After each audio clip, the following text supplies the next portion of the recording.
So, before anything else, the two voices explaining AI to you, well, they are themselves AI. Yeah, which is, either poetic or ironic. We have not decided. Right. The research and the writing are dance. The voices are us. Exactly. Machine voices, human mind. A landlord hands an apartment key to a tenant they have never met. Right. Which is, a massive leap of faith if you think about it. It really is. Because, well, absolutely nothing stops that tenant from just trashing the place and skipping town. Yeah. They could punch holes in the drywall, leave the water running, and just vanish entirely. They could. And they would never have to pay for the damage, except for one very specific thing. Wait, what is the one thing that actually stops them? A security deposit. It is a pile of the tenant's own money held back by the landlord. Right. That money just disappears if the tenant wrecks the apartment. Exactly. Which turns a question of character into a pure question of arithmetic. Wrecking the place now costs more than it is worth. This is plain Strata, where we take decentralized AI apart one layer at a time. This is Basics 3 of 8. And today we were going to see exactly how that apartment math applies to the internet. Yeah, because today is strictly about how decentralized AI makes strangers honest with no boss by setting stake, slashing, emissions, and bonds, so cheating costs more than it pays. You already know from our previous talks that trusting an answer you did not compute requires a crowd of judges. Right, that was the whole foundation. Well, here's a layer on top. Today, we are opening up the money behind those judges, just to see how self-interest is engineered. Wait, let's map out the players first, just so we know exactly who we are talking about in the network. Good idea. We basically have two distinct kinds of participants doing the heavy lifting out there. Right. Some actually run the AI models and answer the user queries, and we call them the workers. And then others, they just sit back, check that work, and score it. We call them the checkers. Both of these groups are completely made of strangers, just scattered across the globe. Yeah. And both could easily cheat if we let them. I mean, the workers might do sloppy work just to save their own computing effort. Right, and the checkers could just lie about whose work was good, maybe to funnel money to their friends' worker nodes. Exactly. And since there is no central police force catching them, the rules must live entirely in the money itself. So how do we actually build honesty directly into the currency? We construct it using 4 specific pieces, and starting with piece 1, which is stake. Right. Tell me exactly what stake is. Stake is a large sum of money locked up as collateral. It is deliberately put at risk by the participant before they can even join the network. Wait, why is it called a stake? I mean, what is the origin there? The word actually comes from Old English. A stake is literally a heavy post driven firmly into the ground. Oh, like a wooden fence post securing a physical property line. Exactly. It is planted, committed, and, not easily pulled back up once it is in the dirt. Yeah. To stake your tokens is to plant them deep in the protocol's ground. Physically speaking, staked tokens are not free to spend. They just sit completely exposed in a smart contract. Wait, so this money is just frozen in place? It is frozen, publicly visible to everyone, and held as a guarantee. Think about that apartment deposit we talked about. Right. Before you get the key to the unit, you put down money you really do not want to lose. Exactly. Because a participant with nothing at risk has absolutely nothing to lose by lying to the network. Yeah. If I have not paid a deposit, I do not care if the drywall gets ruined during a party. The stake is literally the only thing that forces the participant to care about the structural integrity of the rules. Wait, but I mean, just having money sitting in a digital vault does not do anything on its own. No, it does not. The stake only changes behavior if there are severe immediate consequences for breaking those rules. Right. A deposit only deters bad behavior if it can actually be taken away by the landlord. That exact logic brings us directly to the second piece of our mechanism, which is slashing. Right. What exactly is slashing? Slashing is the immediate automated removal of staked tokens for provable misbehavior. Wait, why use such an aggressive word for a digital penalty? Because it carries its original violent sense. It is a sudden knife motion, a deep cut. Huh. So it is not just a gentle tap on the wrist. Not at all. Slashing is meant to hurt immediately and unambiguously. Let me see if I have this right. Is this, like paying a parking ticket to the city? No, actually, it is not a polite fine paid to a central authority. Right. Where does this slashed money actually go then? The collateral itself is either burned permanently, completely removing it from circulation, or it is handed directly to whoever caught the cheating. Oh, wow. So back to the apartment analogy, you do not get a warning letter in the mail asking you to fix the wall. Exactly. The deposit simply vanishes instantly to cover the damage. Yeah, the money's just gone. The constant looming threat of that sudden cut is what keeps our network checkers incredibly careful. Wait, what exactly triggers the network software to slash someone's tokens? It happens when a checker's score is mathematically proven to be false or malicious by the rest of the consensus. Right, like if they constantly rate absolute garbage AI outputs as perfect tens. Yes. The protocol sees that extreme deviation from the group and, well, the knife comes down on their stake tokens. Yeah, that is terrifying. But it certainly enforces strict adherence to the rules. It makes lazy checking or coordinated malicious voting incredibly expensive. You bleed real capital. Wait, but nobody locks up massive amounts of money just for the privilege of avoiding a penalty. No, they certainly do not. That would be a terrible investment strategy. There has to be a substantial paycheck involved somewhere. Where is the actual profit coming from? That profit, which is the carrot to balance the stick, is our third piece. We call them emissions. Right. Why call it emissions? That sounds, like toxic exhaust from a car tailpipe. It comes from the Latin root emittere, which simply means to send out. Ah, so something valuable is being actively sent out to the honest participants. Exactly. These are freshly minted tokens sent out on a continuous, regular cycle as payment for honest work. Yeah. This is the financial engine that keeps the entire system moving forward. Without steady emissions, the economy of the network would freeze up immediately. Nobody works for free. Wait, who exactly gets these freshly minted tokens when they are emitted? The protocol splits them up very specifically using hard-coded math. About 41% goes directly to the workers. Right. And I am guessing that is based strictly on how well their AI models actually performed. Correct.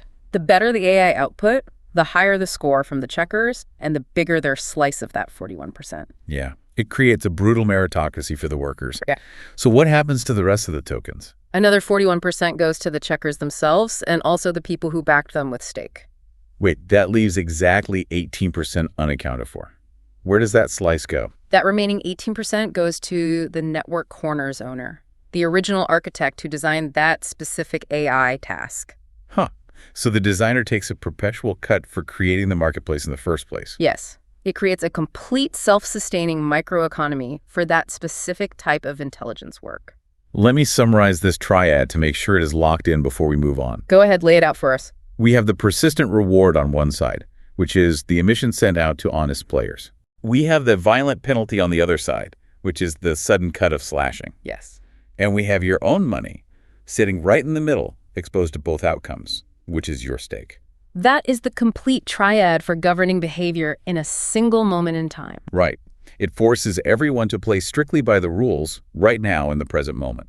But, dealing with the present moment is not enough to build a resilient system. We need a way to handle the long memory of the network. Wait, why do we need a long memory at all? Is the present moment not enough? Because if we only look at a single cycle, someone could build up a huge stake, cheat once for a massive payout, and then just leave. We need a mathematical way to remember who was honest yesterday, the day before, and last month. That exact requirement brings us to piece 4, which is bonds. Right. Tell me exactly how these bonds work. A bond is simply the moving average of trust between two specific people over a long period of time. Wait, how does a checker actually build a bond with a specific worker? Checkers build an accumulating mathematical credit for tracking a worker's performance accurately across hundreds of distinct jobs. Yeah. Like the landlord giving a long-term, consistently careful tenant a better rent deal each successive year. That is exactly the physical grounding. The trust compounds mathematically, increasing the weight of their interaction. Right. So the bond grows naturally when there's long-term consensus. What happens if they fall out of consensus? The bond decays rapidly. If you cheat even once, or even if your hardware just fails, the bond shrinks immediately. Huh. So a tenant who causes trouble just once finds the relationship noticeably colder for a long time. Precisely. That shrunken bond actively suppresses your emission earnings for weeks.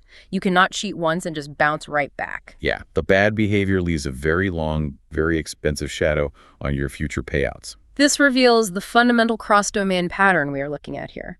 You make cheating unprofitable, not impossible. Wait, why not just build a system where cheating is completely impossible from the start? Because in real, globally distributed software systems, there is always an edge case or some clever exploit you did not foresee. Right. So instead of trying to build perfectly closed walls, you just engineer the arithmetic of human greed. Exactly. The total cost of corruption, the slashed stake, plus the lost future emissions, must always be mathematically greater than the profit from corruption.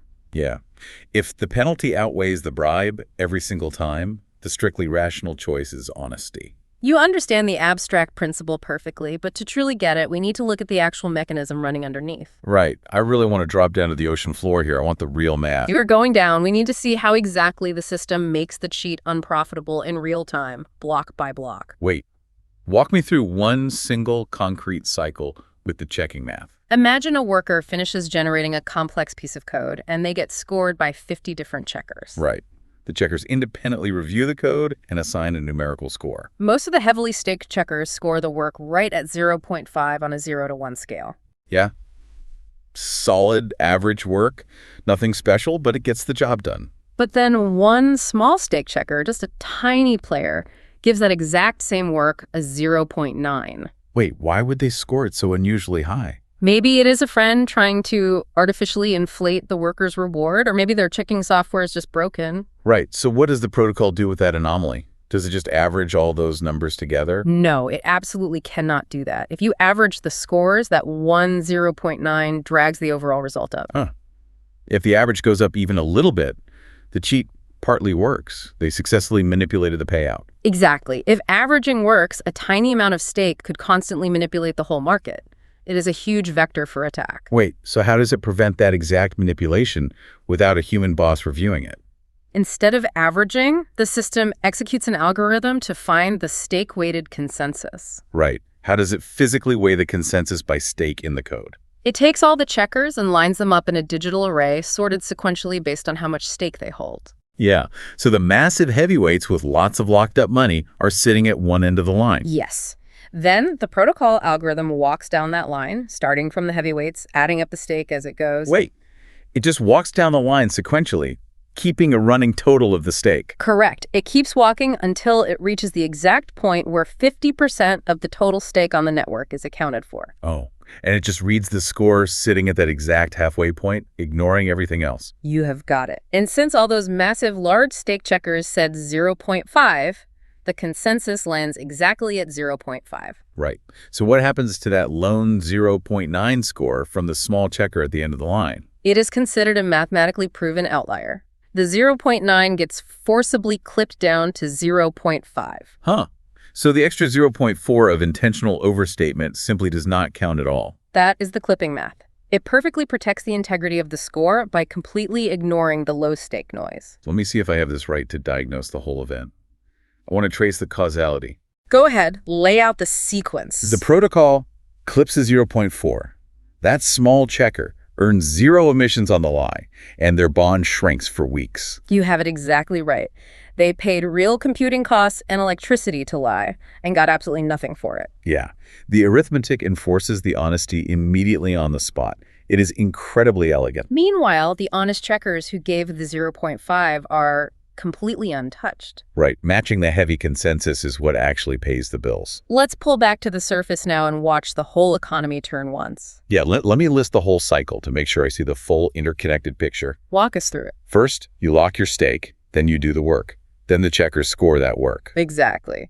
Then the protocol steps in to do the ruthless math. Right. The protocol sorts the line, finds the stake-weighted consensus, clips any outliers, pays out the emissions, and finally updates everyone's bonds. That is the heartbeat of the network. It requires no boss, no central police, and absolutely no human intervention. Yeah. The arithmetic does all the heavy lifting 24 hours a day.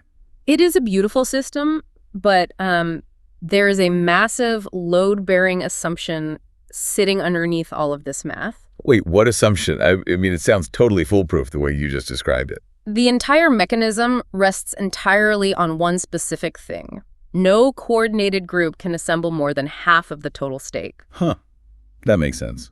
Because a 51% attack would be a huge vulnerability. It is the ultimate vulnerability for this architecture. What do you think happens if a cartel does manage to get 51% of the money? Wait, If they hold 51% of the stake, they become the heavyweights at the very start of the line. Exactly. They hold enough weight that they actually become the consensus before the algorithm even reaches anyone else. Right, so the protocol walks down the line, hits the halfway point instantly, and just reads whatever score the cartel decided on. Yes. They can score their own friendly workers as high as they like, maybe printing a perfect 1.0 every single time. Oh, wow. And then the clipping mechanism works in reverse.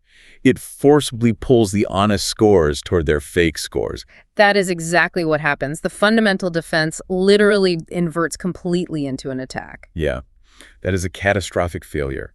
The honest players literally get clipped and penalized for telling the truth. It destroys the network from the inside out. The cartel prints all the emissions for themselves, and the honest players' bonds decay to absolutely nothing. Wait, has this type of cartel attack actually happened in the real world?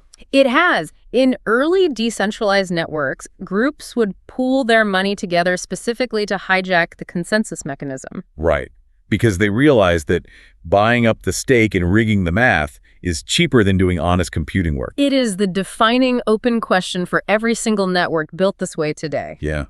How do you keep that crucial majority out of a single pair of hands? You have to distribute the tokens widely from day one and make buying 51% incredibly expensive on the open market.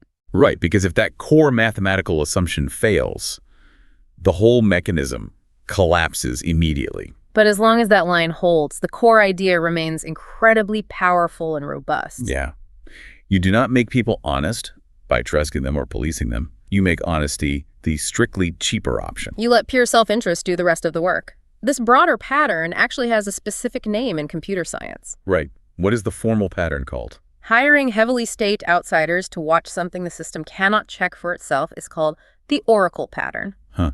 The oracle pattern. We will definitely see that shape again as we go deeper into these layers. We will spend our next time together entirely on unpacking that specific pattern. It leaves you wondering, though, looking at the big picture. Wondering what?